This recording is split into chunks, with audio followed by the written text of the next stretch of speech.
nationwide network of students, faculty, and alumni, which has published 140 books and counting. You'll get opportunities to meet literary agents and learn the ins and outs of the publishing journey. Visit goucher.edu/nonfiction to start your journey now.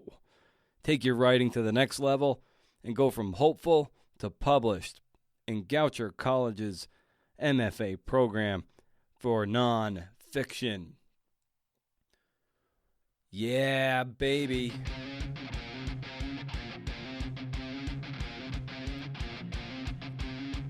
Whoa. Slow down, partner. What's up, CNFers? It's CNF, the creative nonfiction podcast where I talk to badass writers, filmmakers, radio producers, and podcasters about the art and craft of telling true stories. Today's guest is Jenny Odell. It's this, you can't write for everyone. And if you did, it wouldn't be good. Contextual artist, teacher at Everyone's Safety School, Stanford University, and most recently author of How to Do Nothing, Resisting the Attention Economy. This is how I came to know of Jenny. Saw an Instagram post of her with Austin Kleon. I was headed up to Portland to see Austin talk. I saw Jenny had a book. It looked intriguing AF. I requested the book on NetGalley. I got the book on NetGalley. I then emailed Jenny, and we got to talking. That's how this shit works. You can subscribe to the show. You know that? Of course you do. It's a podcast. I mean, it doesn't cost you anything unless you want it to. I'm planning a Patreon thing so you can become a patron of the show. That's exciting. And help keep the lights on in the studio. In the meantime, it's always going to be free. Go get it on Apple Podcasts, Google Podcasts, Spotify, Stitcher. Head over to BrendanO'Mara.com. Hey. For show notes and to subscribe to my monthly newsletter, chock full of fun stuff I curate over the course of a month. Once a month, no spam. Can't beat it. As far as I can tell, you can't beat it. As I await edits on my stupid baseball book, I started writing a children's sports book with a young female protagonist. I feel like this is in my wheelhouse from a maturity perspective. My dad has been hounding me for years that I should write a sports book for kids, or a series of them, specifically girls. And he wished it's something he wished he had done when he was younger, especially when he was coaching my sister and her teams growing up. My sister's 10 years older than I am. I never 100% poo-pooed it, but of course I have my own nonfiction goals or whatever, but I figured I'd come around to it when I had a good enough idea. So I don't know if I'm writing this book because I want to or because I wanted some paternal validation. Because when I told the old coach about it, he loved the idea and was more engaged in our conversation than over any other crap that I write, even the crap I win awards for. So I'm sure on some level it's about wanting approval and validation. I wouldn't do it if it wasn't fun, and so far it's really fun. The girl's name is Molly Rawlings. And she's 10 or 11 years old. She plays baseball and is fucking pissed that she's being told that she has to start playing softball. And away we go. Creative Nonfiction Podcast, CNF. It's also sponsored by Bay Path University's MFA in Creative Nonfiction. Discover your story. Bay Path is the first and only university to offer a no-residency, fully accredited MFA focusing exclusively on creative nonfiction. Attend full or part-time from anywhere in the world. In the Bay Path MFA, you'll find small online classes in a dynamic and supportive community. You'll master the techniques of good writing and good writing from acclaimed authors and editors. Learn about publishing and teaching through professional internships and complete a master's thesis that will form the foundation for your memoir or collection of personal essays. Special elective courses include contemporary women's stories, travel and food writing, family history, spiritual writing, and an optional week-long summer residency on the Emerald Isle in Ireland. It's my brogue. It's a book. With guest writers including Andre Dubus III, Ann Hood, Mia Gallagher, and others. Start dates in late August, January, and May. Find out more at baypath.edu/MFA. Yes, Jenny Odell is here at Genitor. on Twitter. Just Google it or search it. I don't feel like spelling it right now. She's wicked smart. I'd totally treat her to an extra large French vanilla iced coffee with extra cream and extra sugar at Dunkin' Donuts if we were closer together, like physically closer together. This is a fun one. I hope you enjoy it. Episode 151. We love palindromes here, and this is the Palindrome Podcast. Enjoy my conversation with Jenny Odell.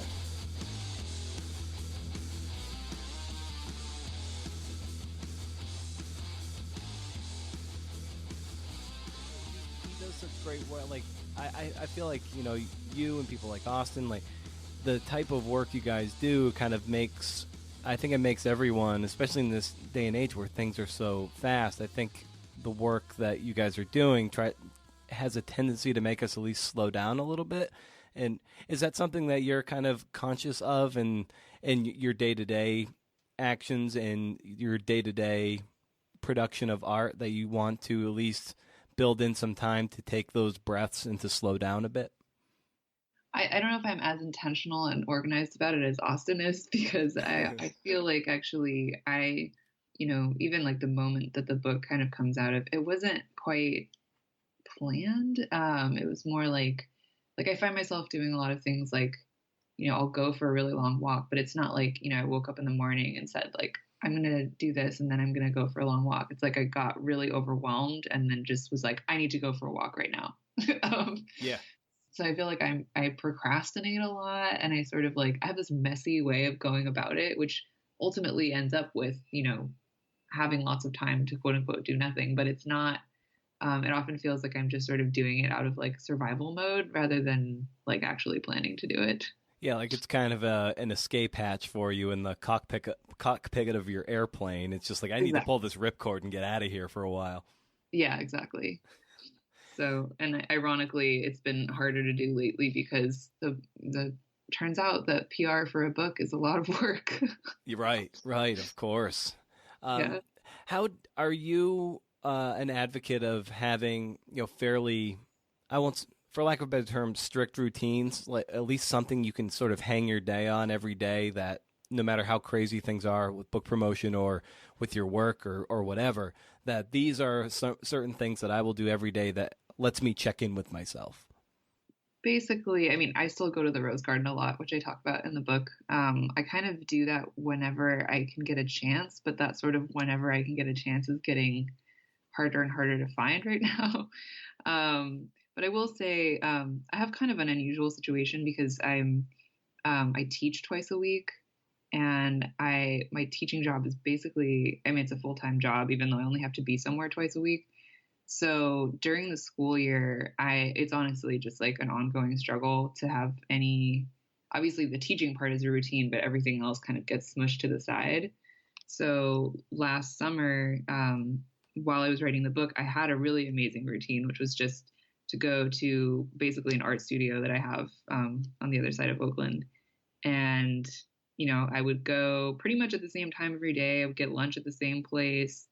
Around the same time in the afternoon, I would go, for the same walk, look at the same birds, and then pretty much finish up around the same time. And then, happily, it was right next to a really good beer bar. And so I could usually get somebody to meet me there, just like a friend to like, get out of that like really intense like headspace, which made it easier for me to just like go home and have dinner and go to sleep. And that routine was so great and sustainable, and I am super nostalgic for it right now.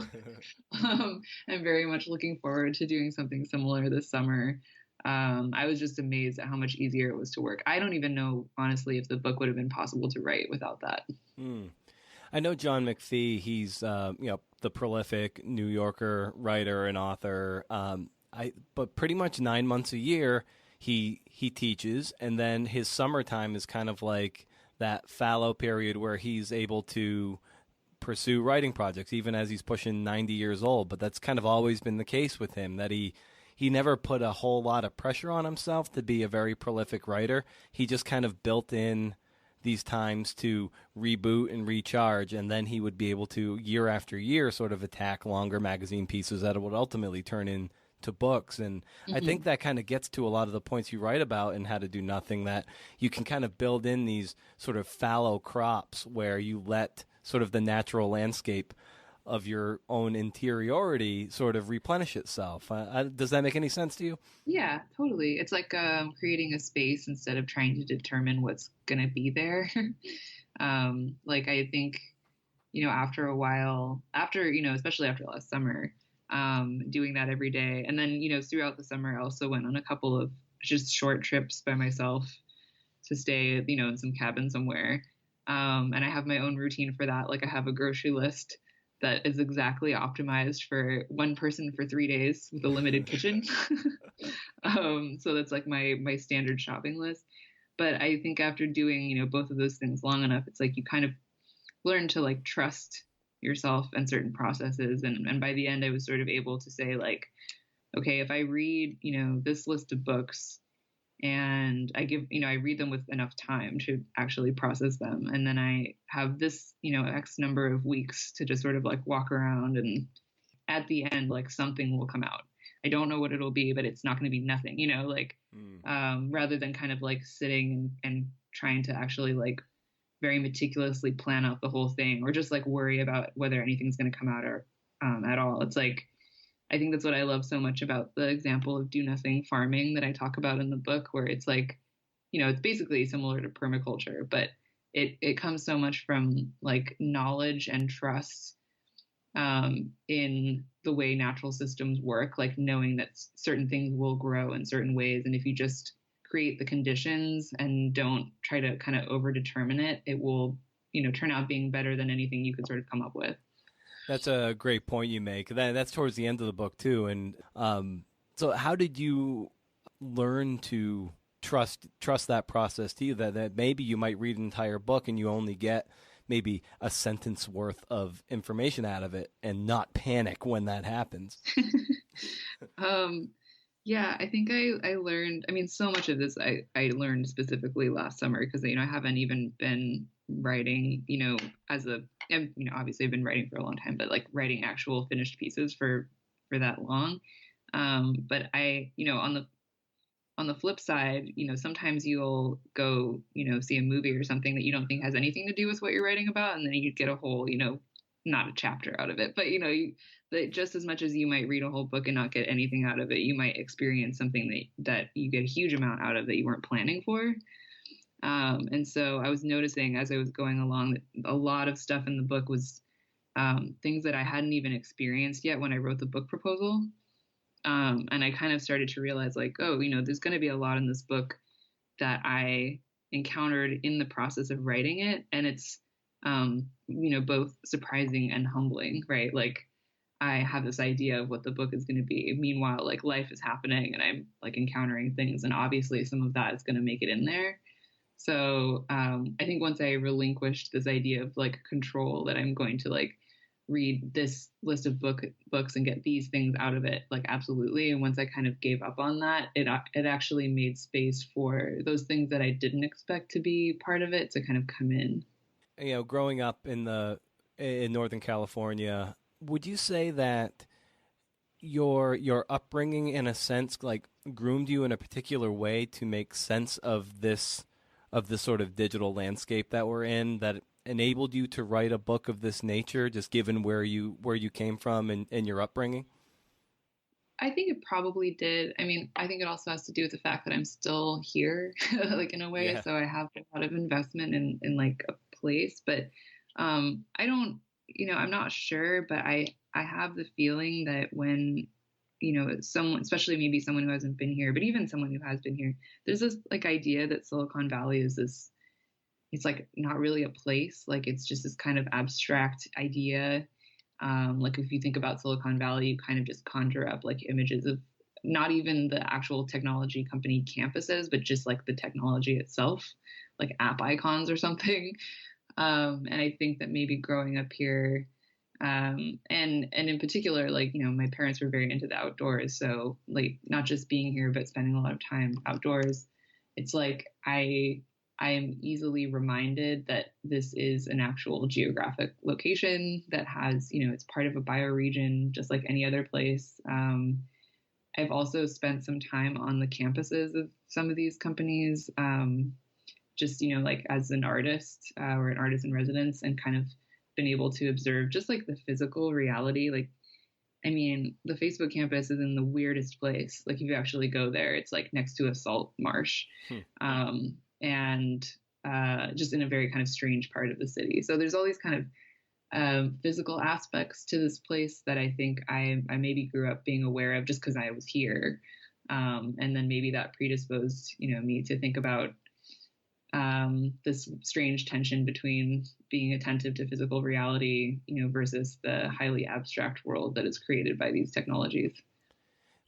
Do you think that staying close to home into your early adulthood here has lent that ethos that you've said that you like finding rather than making, being in your own, like living in kind of where you grew up, has that ethos really helped you just refamiliarize yourself or maybe relearn this place that you've known for 3 decades? Yeah, definitely. I mean, nothing is more humbling than finding out that there's something that you've literally seen for your entire life and not known what it was. um, so, I think it would be different. I mean, I think you could still have a similar experience, if you moved to a different city and then after you moved there, you decided that you suddenly were going to get very into identifying plants and birds, and that would still be a really amazing experience. It's a bit more of a surreal experience if you decide to do that in the same place that you've always lived, because you get this sort of uncanny feeling of, for example, like cedar waxwings are a type of bird that are very common here and during part of the year, and they make this really high pitched sound. I learned what they were about 2 years ago, and I can now, very easily identify that sound.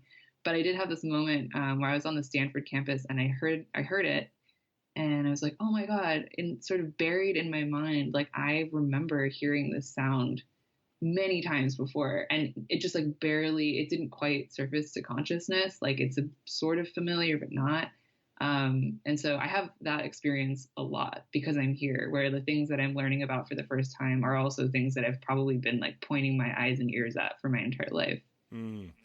Yeah, those things that have always been in plain sight, but you just haven't you just haven't noticed them yet. Like, bird noticing is what you like to call bird watching. Yeah. And it's so great that that you like it, because oftentimes anyone who spends any time out in nature, you hear them first, most likely, and then you try to set up camp and just kind of wait for them. Were you always into bird noticing even growing up? I mean, definitely not as specifically as I am now, but like I said, my parents were very enthusiastic hikers, and then I also spent a lot of time at different summer camps in the area, and because of where we are and kind of close to the mountains, a lot of those camps tend to be like science camps or like things where you learn about different kinds of trees. I don't know how much of that really stuck in terms of like information, but it definitely cultivated at least like attention to that kind of stuff.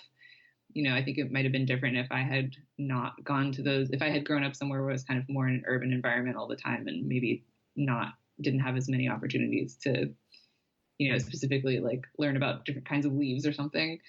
But at the same time, it does feel like something that kind of didn't resurface for me for a long time until maybe, like a couple years ago. So I'm not totally sure where it went during that time. But in the last couple of years, it's really been kind of a learning process for me. Like I feel, it's funny. Like I've noticed that when adults learn things about ecology or science or animals or anything like that, kind of reminds you of being a kid, which is a really interesting thing. Where it's like, why does that have to, why don't we just keep learning about that?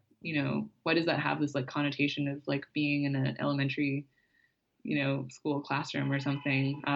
Like I just went on a field trip this past weekend to basically like a house where this woman who has a permit to do so rehabilitates corvids. So that's like ravens, crows, scrub jays, magpies.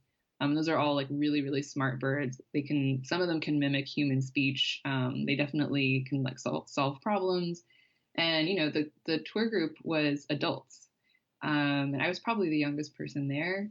But the woman who runs it normally takes these birds into classrooms and shows them, to elementary school children to, educate them about how smart these birds are. And I just noticed that kind of like the facial expressions of the people in our group, or just like the kinds of things that were being said, were so exactly the way, when you're a kid and you go to a zoo or something and you're just like completely in awe. And it's interesting that we have fewer and fewer of those moments as we get older. Isn't it sad that that gets drummed and beaten out of us? Like probably starting in high school, it's probably when it starts to really get drummed out of you. Isn't that really sad?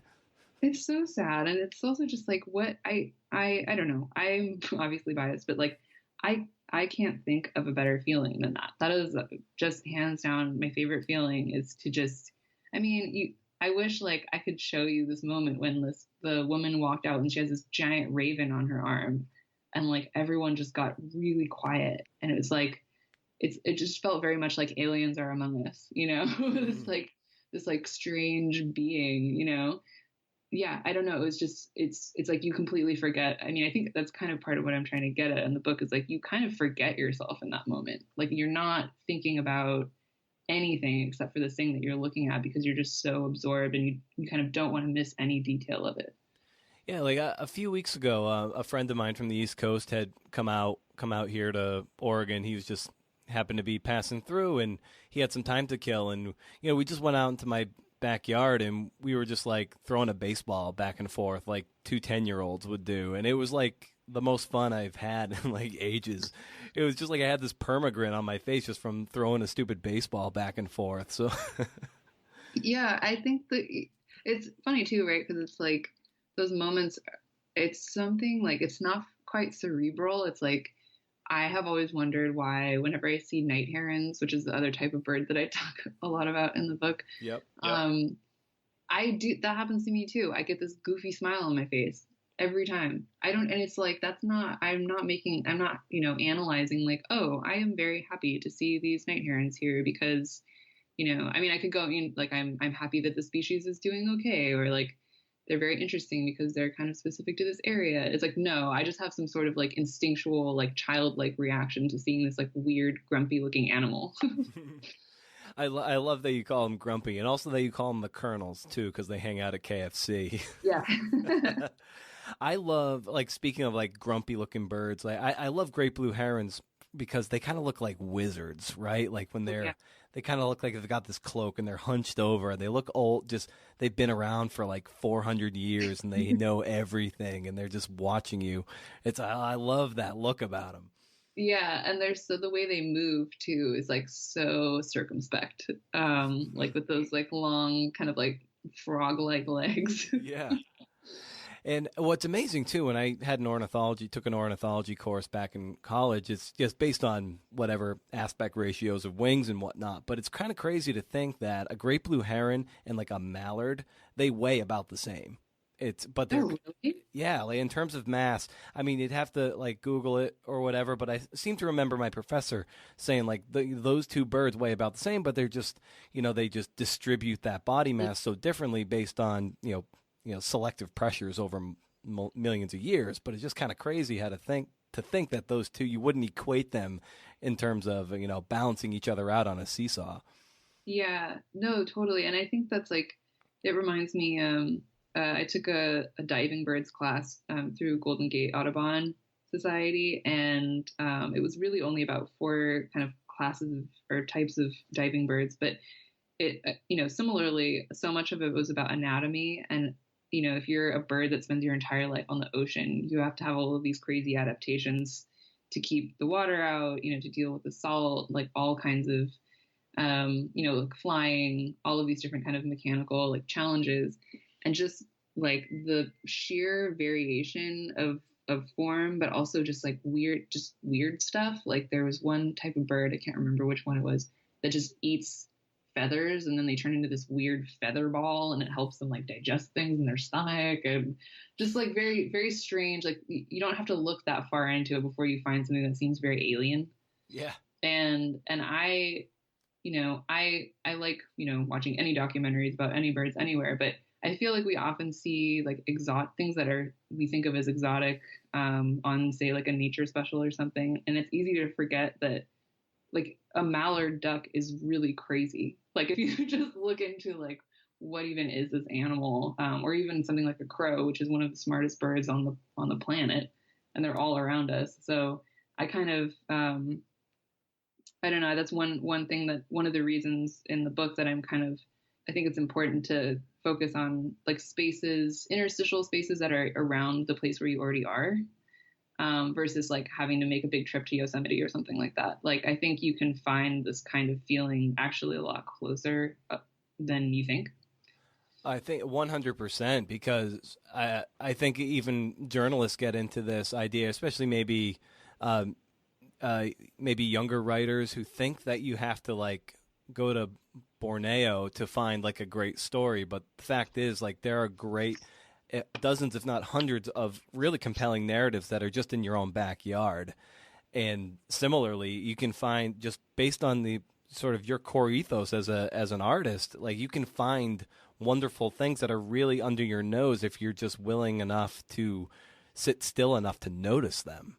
Yeah, totally. Everything has a crazy story behind it. I mean, when I was an artist in residence at the dump, which I also talk about in the book, but I love that, by the way. yeah, that was the best artist residency ever.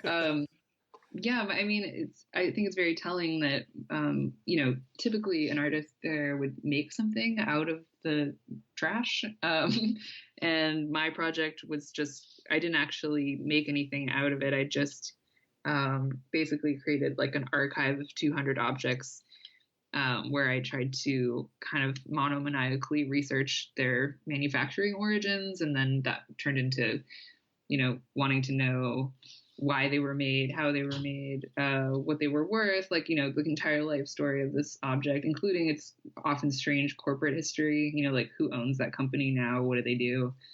And whenever I would present that work, I would often get this question, which is like, how did I choose the objects that went into that archive? Like there's this assumption that I did choose them. And I have sort of an unsatisfying answer, which is that obviously I had to make some selection, but I really was just trying to get like a good range of objects so that if an alien came down to Earth, they would get a good idea of human stuff. So that's like old stuff and new stuff, but things that we would consider like vintage and fancy, and then things like a My Little Pony toy from 2005. And that was partially a decision that I made, but it also was just what I was finding was that I think you could go into the dump blindfolded and just pick something out, and there's going to be something very strange about it. Somewhere in its history is like something surprising and weird and surreal. And it kind of almost became like funny by the end when I was driving myself crazy with all of this research, where I was like, yeah, it doesn't matter. You can just pick up anything. It doesn't have to even be in the dump. You could just pick up anything off the ground, and assuming you have enough traction to find out something about it, it's probably going to be something kind of weird. What was the most illuminating aspect of that project? I talk a lot about context in my artwork, and that was really a crash course in context. I think I might have kind of abstractly thought this before, but I really felt it afterwards that there's no such thing as trash. That if you look at the stuff that's in the dump, and I should mention, this is the public disposal area, so this is where people are kind of driving in U-Hauls and unloading, like decluttering their homes or businesses. So there's a lot of identifiable objects in there versus like, the trash that you would throw out in a trash bag. But it really drove home for me the fact that trash is a decision. Like at some point, someone looks at something and they see trash, and that could be for any number of reasons. It's often because a newer version came out. It could be because the person was given it as a gift and they never wanted it in the first place. There's all these kind of like circumstances around the object that have nothing to do with its, physical materiality. Just as easily, it could become not trash, which is like when someone comes along and says like, oh, hey, actually, I want that, or I see some value in that.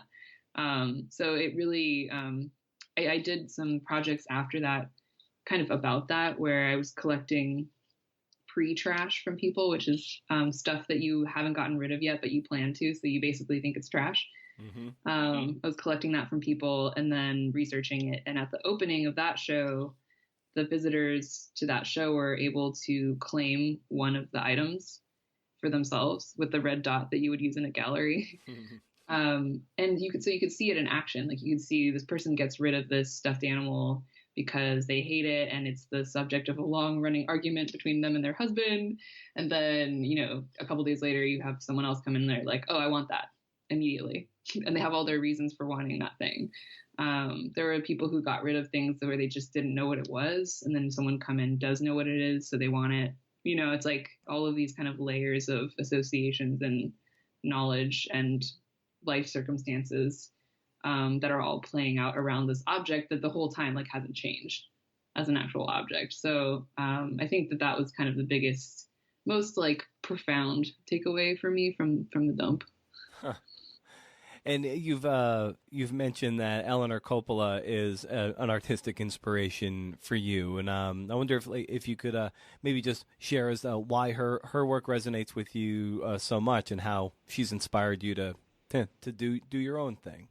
Yeah, so I'm really she's a documentary filmmaker, but the piece that I talk about in the book is one of the only public art installations I know of that she did. And it was basically a map of different shop windows in San Francisco. And the actual piece itself was that on a specific day at a specific time, the viewer or the person who had the map was invited to go to any of these locations and just observe what was happening inside the window, which is like, if you're a documentary filmmaker, that is totally the kind of art that you would make, right? It's like basically inviting someone into the documentary filmmaker mindset. But I also really like it because, usually public art, the average public art piece is like a giant, metal sculpture in a corporate plaza that's very like, here it is, here's the art, you look at the art, you either understand it or you don't. And then you're done. And this, the Eleanor Coppola piece is very much kind of saying, I'm not going to put art here. I'm just going to highlight something that could be art already, that's already here if you just kind of look at it in a certain way. I feel like it's a bit similar to the James Turrell pieces where you go into a room and there's a kind of square shaped hole in the ceiling and it allows you to watch clouds go by.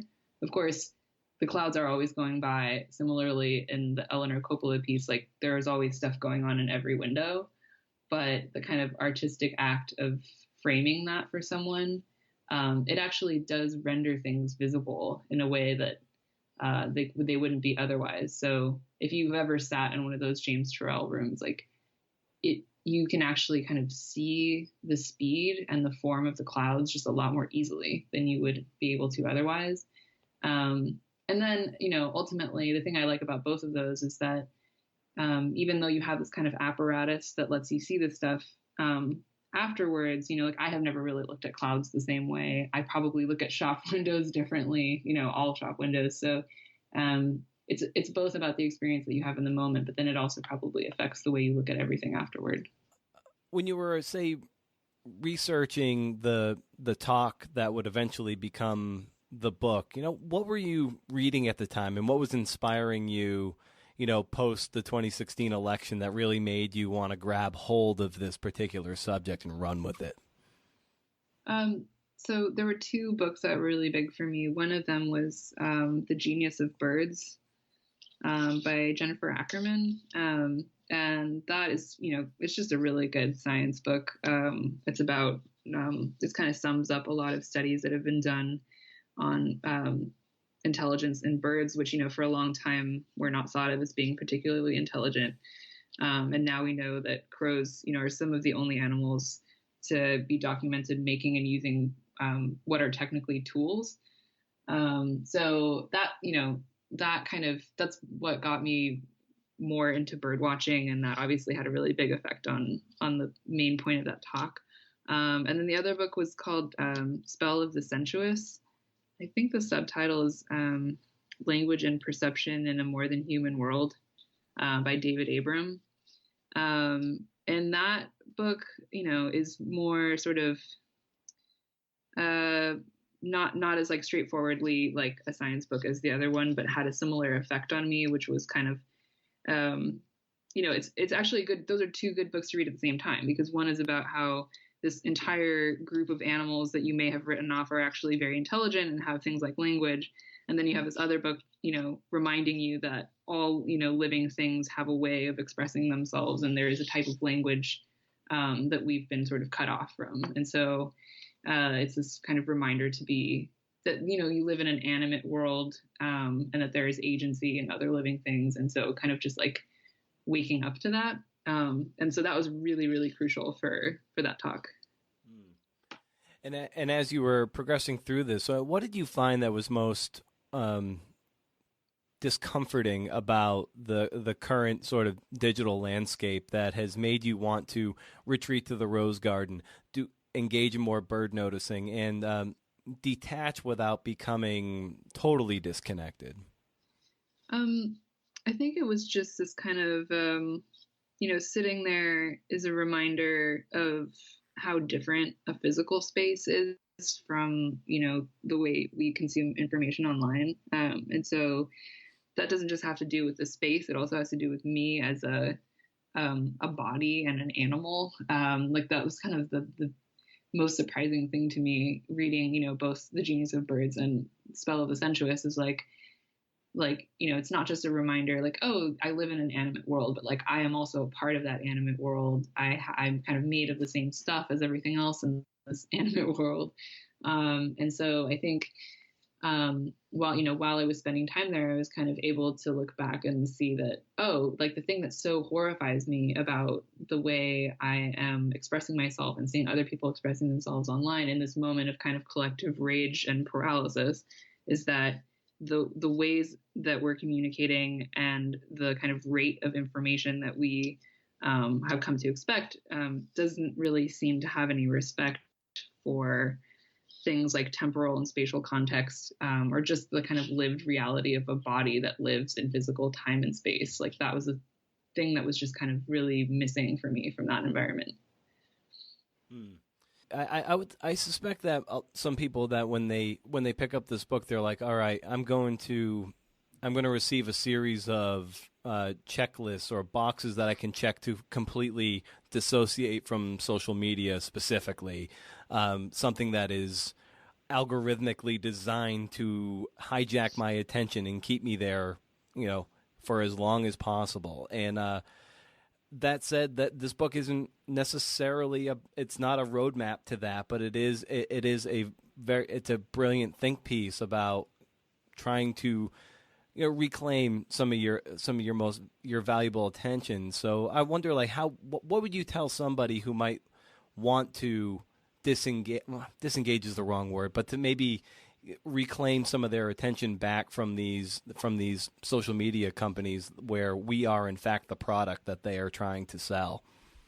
Yeah.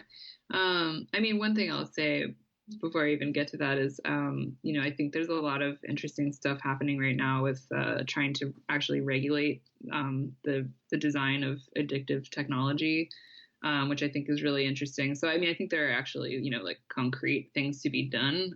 The kind of stuff that I'm suggesting in the book is almost like things to do in the meantime while we wait for some kind of, like utopian, non-commercial, decentralized social network, which I don't know if we'll ever see. But so it has a very kind of in the meantime kind of feeling to it. But I think, I think it's sort of unreasonable to ask somebody to stop paying attention to one thing and not suggest, at least the direction of something else to be interested in. I think something that I kind of came to terms with while writing this, and then, I still think about all the time, is like, okay, I'm a person who gets absorbed in things very easily. That can be a really bad or a really good thing. Like, it's a really good thing when I go kind of down a rabbit hole, researching something that's really fascinating to me, where I really genuinely learned something at the end, and maybe I got kind of lost in that for a while, and that can be a really pleasurable sensation.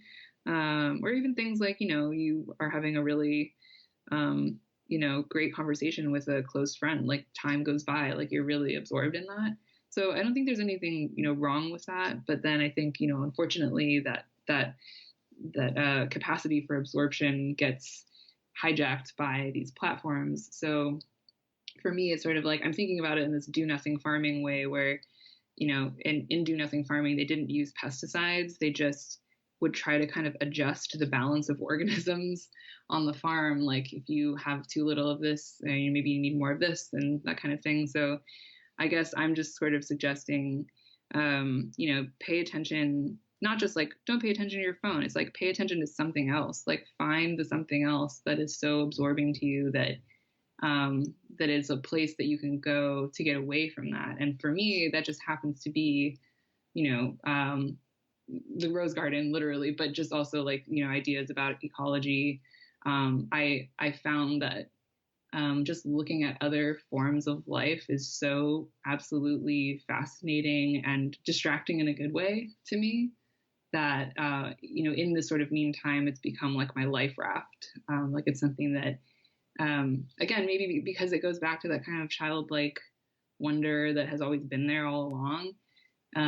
It's pretty reliable as something to kind of walk away towards. And so I think, I think it's probably a good thing that you're seeing so much writing and so many books about, breaking up with your phone and reclaiming your attention. And I don't disagree with any of that, but I also feel like, you might do some of those things and then you might be left wondering like, okay, well, what else, where does my attention go now? And I think having somewhere else for it to go would make doing a lot of that stuff a lot easier. What would you say is your current relationship with your phone and social media? It's definitely not ideal. Still, it's like, like one thing I really don't like about self-help books, like, and I think there's a range of self-help books, right? Like there's some that are more subtle than others, but the really like kind of hyper capitalistic, like do this one thing and your life will be changed forever. The thing that I really don't like about those is that they're selling you a quick fix, and they're also sort of suggesting that if this doesn't work for you, it's your fault, right? It's almost like a diet. Like if here's a diet, if you follow this diet, these things will happen. And if it doesn't work for you, it's like, well, you weren't doing the diet like well enough. And so I think it's important to allow yourself to just the reality that like technology is anything from your phone to like a pair of binoculars. Like this kind of idea that like, oh, we like an unsubtle anti-technology stance where you're just constantly trying to rid yourself of this like category of things called technology is like not realistic and also not super helpful. But in order to admit any kind of subtle understanding of like helpful and unhelpful uses of technology, it also means that you're going to have the patience to kind of parse through that day by day. And also just like allowing yourself to, like you may find yourself having to come back over and over again to this goal that you're holding in your mind, and it's not always going to be perfect. But it's like I'd rather sort of have that as my North Star than like beat myself up over like number of minutes spent looking at my screen. Right. And I think one of my favorite tenets in the book, it actually comes in the conclusion or the epilogue, is when you talk about manifest dismantling. And I love that idea that it's sort of like progress by reduction, addition by subtraction, so to speak. And I think you can easily apply that sort of ethos to how you even approach your time online or on your phone. It's like the dam you reference in Manifest Dismantling, it took something like 3 years to break down, whereas maybe we want like the bomb to go off and boom, it's done. But it actually was like a very incremental process. So maybe it's kind of like you need to kind of wean your way off of these things until you find a new balance, until you've revealed a new and more comfortable landscape that seemed every bit as natural as it was before the thing was even erected. Yeah, absolutely. I mean, that just sounds more reasonable to me. And I think also the other reason to kind of keep some amount of nuance around the whole thing is that I'm also like, a little bit suspicious of the amount of, again, like the sort of like the onus on the individual to kind of police their own habits. It's like it doesn't really acknowledge the factors around all of that, which is like what I'm really trying to do in the book, is like, talk about the fact that we have things like the gig economy now where a lot of people have to be online. They have very real reasons to believe that their livelihoods will be affected if they're not online all the time. And so like, that's, I talk about this meantime. It's like, that's all stuff that would need to also be resisted to really like holistically address the problem. And I think all of that stuff is also going to take a lot of time. In your talk, when you put that picture up of that Fiverr ad, yeah, I almost threw up on my computer when I saw that was actually something to be lauded. Like, that to me sounded like the warning on the side of a pack of cigarettes, but this was actually like the actual, like, these are your badges of honor. Yeah, it's amazing. And you would think it was a joke almost, but Right, I mean, right. having lived here, I've seen it very like close up, this kind of, I call it like the extreme bottom line mentality. It's like there's this kind of ambient like sharkiness, where it's like, if there's even like one or two people who do this, it affects it for everyone, right? Where it's like, okay, well, everyone, like, it's sort of like, okay, what can I disrupt, right? Like, well, if everyone needs sleep, I'm gonna go without sleep, and like that's gonna be the way that I get ahead. And then that happens enough, and it becomes then like a prevailing kind of lifestyle where I have students at Stanford who know that they would like to take better care of themselves, but they're competing in an environment where something like that is seen as like a luxury or optional. Yeah, and for people who might not be familiar with this ad, it's basically, I'm going to butcher the exact wording, but one was like you had ate coffee for lunch, sleep deprivation is your friend, blah blah blah. They're like, if this sounds good to you, then you're a doer, and it's just like, God, what is wrong with this picture? Yeah, well, and it's so hard, right? Because it's like, it's also hard to disentangle like some of that, like in the situation I just described, it's like some of it is like a fetishized mentality, and then on the other end, it's like an economic reality for like a lot of people. Like you have, if you have fewer jobs with benefits and protections, then you're going to have more people with like 3 side hustles. And I, it's important for me to talk about that in the book, because I'm certainly not, you kind of can't talk about something like doing nothing or changing your attention without acknowledging that like those are increasingly the circumstances in which people work. And so it becomes even harder to separate, like working time from non-working time. Like basically all time is working time now, not because anyone wanted it to be, but like because of very real material conditions. Yeah, and you make a really good point too in the book and in your talk that doing nothing in itself has a certain amount of privilege baked into it. Having access to parks tends to fall to the few, and and having that access. So I wonder, maybe you can talk to that, because that's a really good point you make in the book and also in your talk. Yeah, in the conclusion, I talk a little bit about this potential for gated communities of attention, which is something I get really worried about, because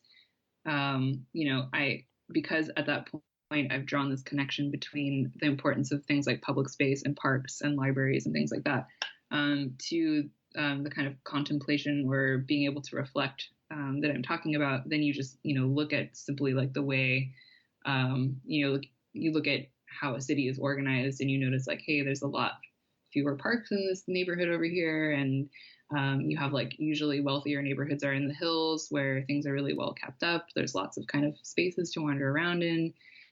Another funny example is like the roof of the Facebook campus, and their newest building is like, it's almost exactly what I'm describing in the book. It's like wandering paths with, native species of plants everywhere, and it's like specifically designed for wandering, because they, they're wanting their employees to go up there and contemplate and ultimately come up with like new products. So yeah, it's just kind of, these things are very entangled. And I see it as kind of like, I think I describe it as a knot at one point, where it's almost like a chicken and the egg issue, where you have if you have less access to these spaces, then I think you're not going to be able to have that time to kind of like disengage from the productivity mindset and kind of be able to inhabit this other type of self. And then if you're not able to do that, then, you're maybe more subject to things like the attention economy, which are very seductive, especially for someone who is in a state of discomfort. And then that kind of drives that machine even more. And so there's a sort of weird circular thing that happens between those two.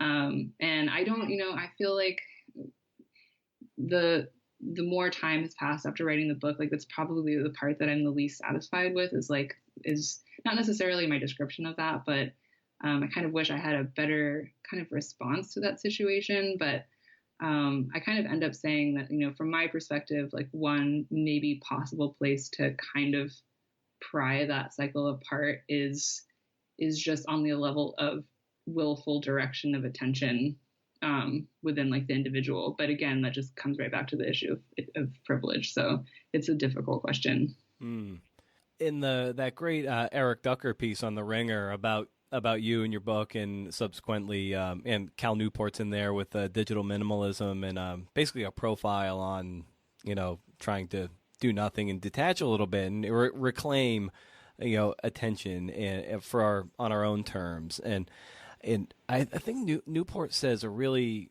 really brilliant thing there, and he's famous for really not having any social media footprint at all and still being a prolific writer and a best-selling author.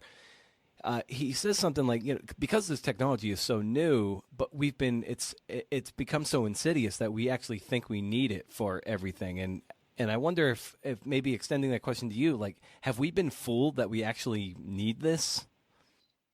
I don't know. I'm not sure, because I feel like yes, I would say yes to like sort of literally the forms of social media that we have, which are not ideal, but on another level, I think that something like social media is maybe, I don't know about necessary, but it's certainly useful. So I talk about community memory in the book, which was a bulletin board, one of the earliest electronic bulletin boards in Berkeley, where it was just a kiosk that you would go to, and it was actually installed under a physical bulletin board in a music store. And the people who made it wanted it to be like the bulletin board, but better, basically like Craigslist, right? It's sort of this reminder that sharing information in a way that's like something, a little bit different than like, calling someone or just a one-to-one communication, like people sharing information in real time. I think that, is not only rewarding for people and can be helpful, in a community, but it's really useful. I think about, I'm on an email list for the Golden Gate Audubon Society. And I remember there was an email, or I guess a forum post about how this one species of butterfly that everyone had been kind of concerned about, that this person had been seeing more of them. And then all of these responses came in where people had, they're like, oh, I've been seeing them in my backyard. Here's a picture of some that I saw. And it's like kind of this beautiful moment of these people all over the Bay Area monitoring this species and like expressing collective concern for it.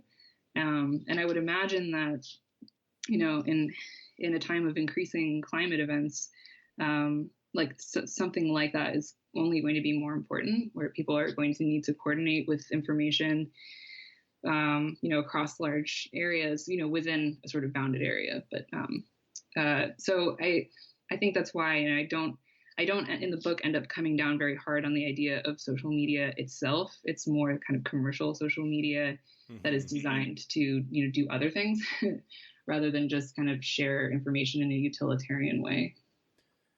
And over the course of your research for the book, which was quite extensive, were there any sort of kindred spirits you stumbled across in the course of your research, where like from a different era, a different decade, different times of communal areas, and even deep history that really just resonated with you? Well, I spent part of the book talking about Diogenes, who I love. I feel like Diogenes is pretty popular figure, but I think it's actually very humbling to realize that people have been funny for a really long time. Like the Greeks had a really great sense of humor. And so I sort of prize him as a figure who was kind of doing what, as I talk about in the book, people have later described as performance art, just doing exactly the opposite of what anyone would expect. And I think my favorite Diogenes story is the one where everyone was preparing for some sort of battle in the city that he was in, and so they're all kind of going around very industriously, and then he famously lived inside a barrel, so he started rolling his barrel up and down the hill very industriously, and when asked why he was doing it, said, "Oh, well, you all are looking very busy, so I just wanted to also look busy." so but he's sort of like, I think he was also described as Socrates gone mad. And so he has a similar thing, Socrates is like questioning everything, right? Like, especially things that are kind of taken for granted. And he was also doing that, but he was kind of performing his refusal rather than just arguing it, and doing it almost like in a slapstick way. And so it's just nice to see, like, even with that one example with the barrel, it's like, there have always been these moments where everyone was doing something that was expected of them that, like, no one would question, like, of course we do it this way. And then you just have this one person who's sort of like off and is like, actually, I'm going to try to do this other weird thing. And it's like so deeply disturbing to everyone around them.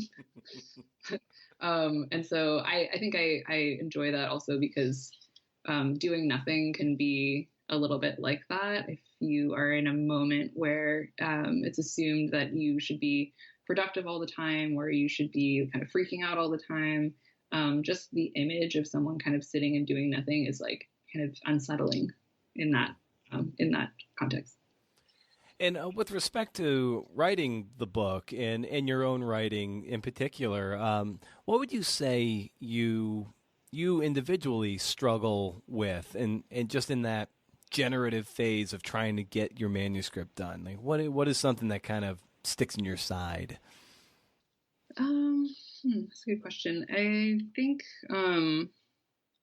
probably the hardest part for me, I mean, it's funny, I just read a review of my book where they positively described my chapters as compost piles. I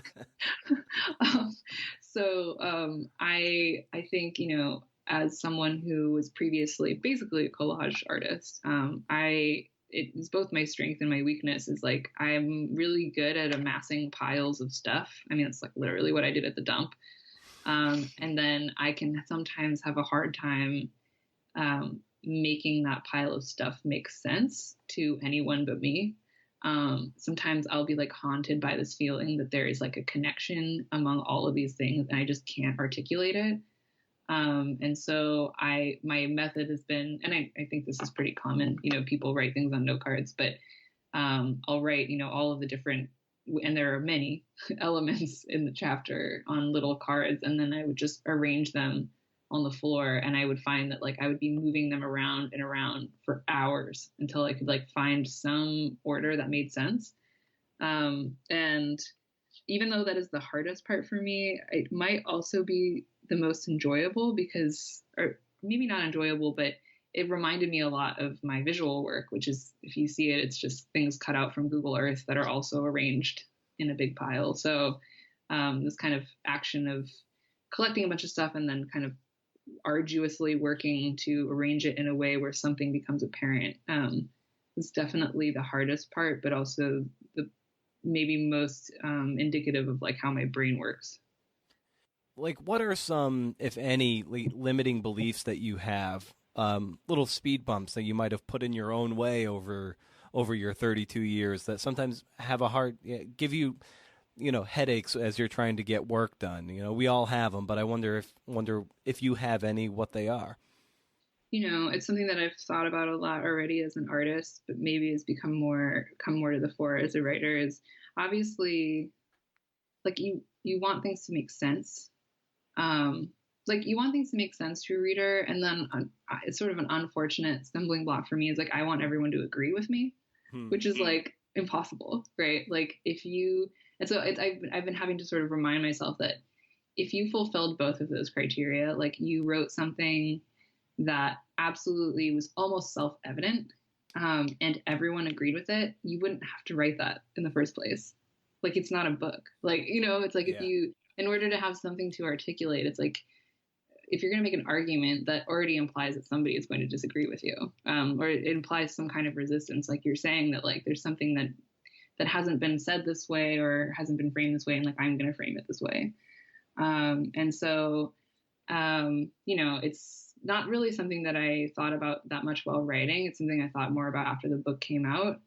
And honestly, one of the most therapeutic things was I read Natural Causes by Barbara Ehrenreich, which is an amazing, amazing book. I love it. And, a lot of people hate that book. You can just easily see if you look it up online, like, it's a very divisive book. And while I was reading it, I know she's like she's obviously older. She's a very experienced writer. I love her writing, and it's like every page that I turned, I was like, I could almost like hear people yelling on Twitter.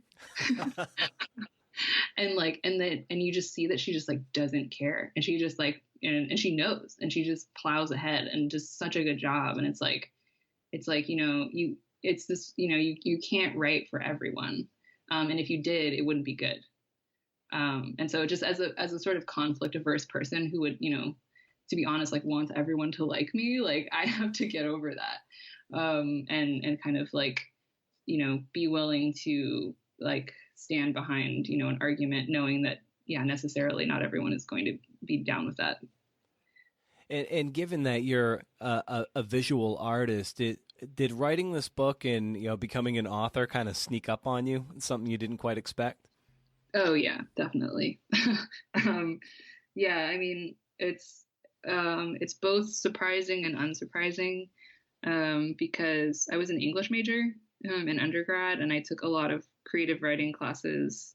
My thesis was on Emily Dickinson, which is like the most English major thing ever.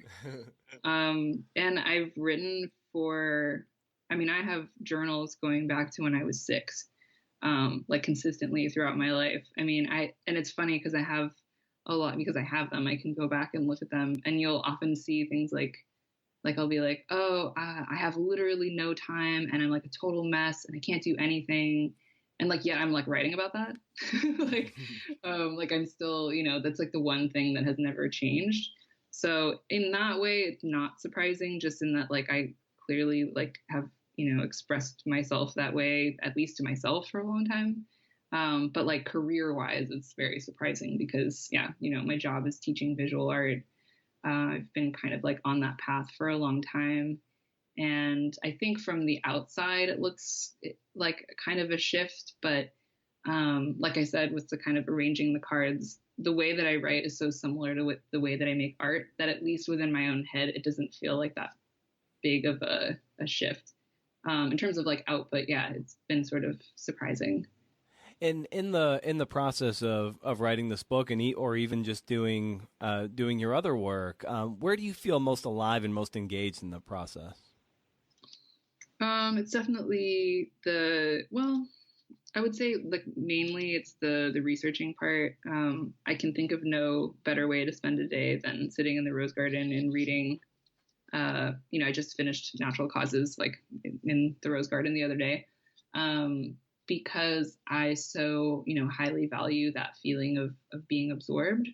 I really just love the feeling of finding out about things I didn't know about. I just, I'm always chasing after that feeling. So that's usually the part where I feel the most like excited, like I have the most momentum, like I usually finish something and I know exactly what I need to read next, which is like often something that came out of the previous book.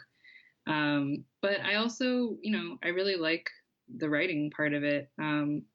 It feels different, but I noticed last summer I would go into my studio and, it's pretty much just me in there, and I would write, I have my moments of struggle for sure, but, I would write for a pretty long time, and then I would leave and sort of feel like I hadn't been there that whole time, or I'm sort of like, I look at the pages and I'm like, I don't even know where those came from.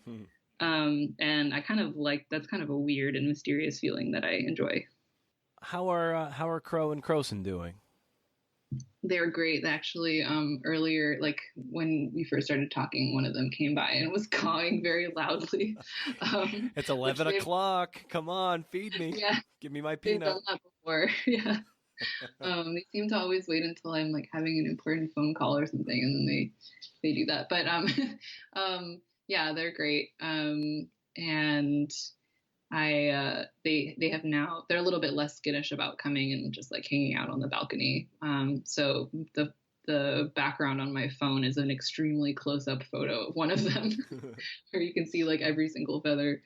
Yeah, they're great. And ever since that field trip that I went on to the Corvid Rehabilitation Center, I mean, I see them even differently since then, where I obviously was willing to recognize that they're very intelligent and that they recognize human faces, including mine. But, having been to that place, it was a sort of reminder that, any animal that is that intelligent and that social, like, is going to have a personality. And so it really starts to feel like, when you see crows flying around, that they're almost like little people or something. Like they have identities. They're not just like, oh, those are some instances of crows. Like, no, those are like individuals that, know each other, recognize each other, have different personalities and different, I even have observed that with the crows, that come to our balcony. Some of them are more gregarious than others. They have different little ways of behaving. So yeah, they really have personalities, and it's really a very good way of getting you outside of the like just human mindset. One of the funniest coffee mugs I have ever seen is two crows just going in opposite directions from each other, and it just underneath it just says attempted murder. It's really funny. Isn't that great?